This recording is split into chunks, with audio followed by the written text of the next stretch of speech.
Start as someone who loves with above average intensity. Fall so in love with people and with things that you forget to eat and sleep. Stay up all night reading a certain book or listening to a certain song or gazing into a certain person's eyes or just pacing back and forth thinking about whatever it is you can't stop thinking about. Know what it's like to lose all control over the operation of your mind.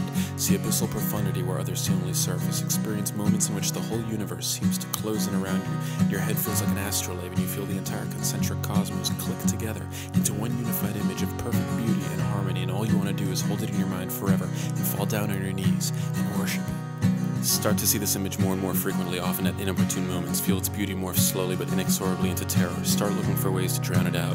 Settle on booze and drugs and deafening music. Go to bed every night drunk enough to pass out immediately, but then wake up at 5 a.m. Feel it bearing down upon you once again. Press your face into your pillow and weep with fear.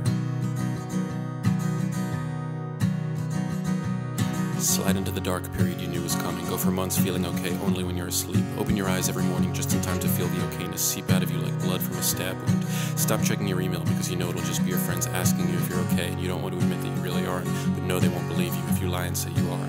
Stop showering because it seems like too much effort to undress. Step outside on the first beautiful day of spring and think absently about how it does nothing for you. Feel like everything is impossible. Feel like doing anything at all would require a greater suspension of disbelief than you are capable of. Feel burning itches in places like the lining of your stomach and the backsides of your retinas. Hit rock bottom, lose your job, flunk out of school, drive your car into a tree, wake up in a hospital bed and see your parents staring at you, weeping. Move back into the room you grew up in and spend weeks in your pajamas eating canned soup and staring at the ceiling. Feel as though you're lying on the ocean floor with 7 miles of water pressing down on you. Let your mouth hang open because it seems like too much effort to raise your jaw. Feel nothing. Forget that you exist. Forget that anything exists. Feel like you have passed into death.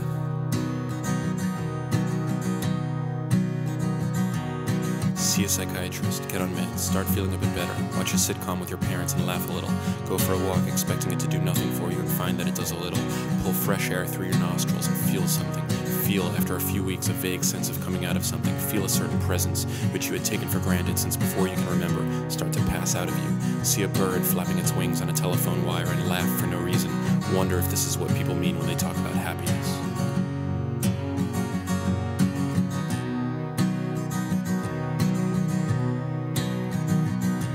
Start seeing a therapist. For the first time ever, see your entire life laid out in front of you all at once, like a dollhouse. Realize with a shock of recognition that you were depressed the whole time.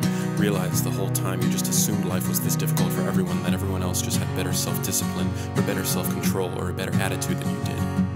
Realize it wasn't your fault and feel something inside you burst and dissipate. Talk about your life, family, friends, relationships, traumas, and realize that everything is connected to everything else, that every feeling you carry inside you has a history and a reason for existing.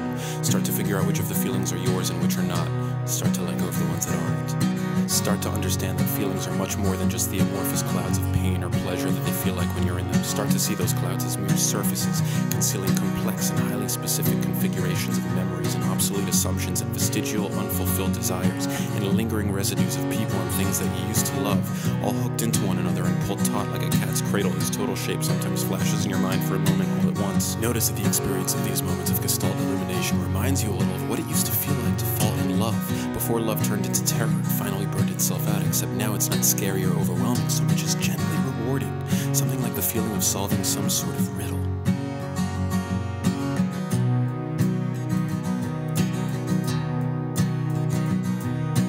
Keep feeling out little by little the inner structures of the emotions that once ruled you. As you explore, start to feel them coalesce into something solid and unmoving. Start to understand that the solid and unmoving thing was there all along, waiting patiently for you to notice it.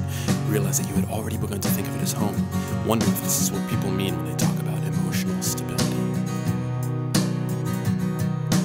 Realize one day in the shower that the unmoving thing you've arrived at and the cosmic image that once drove you mad are all one and the same. Realize that it's just you, that all along it was just you and nothing more. Laugh at how stupidly obviously this seems now. Feel the unmoving thing settle into you, and you into it, and notice almost casually that for the first time in your life, you are completely without fear. Look at your reflection in the bathroom mirror and feel like you're seeing an old friend you haven't seen in ages. Realize that after years of false hopes, you finally arrived at something real, something that no one can ever take away from you. Realize that this arrival, which is what people mean when they talk about finding yourself, is not an end but a beginning. You've nailed down the vital center, now for a lifetime of filling out the periphery. In the living through, the recollecting of your own story, you've learned implicitly that there's a story coiled up inside of everyone and everything. Maybe you knew this all along. Maybe this is why you were so quick to fall in love with everything in sight. Maybe you sensed instinctively the overflowing fullness of all things too soon, before you were ready to grasp their interior complexity. Maybe when you were in love with things, what you were really in love with were not the things themselves, but rather something inside them that you could never quite get at, which is why you love them with such annihilating desperation, as if throwing yourself over and over against a locked door. But now that you found yourself, now that you've fought for and won your emotional stability, you'll find that you've been granted a master key.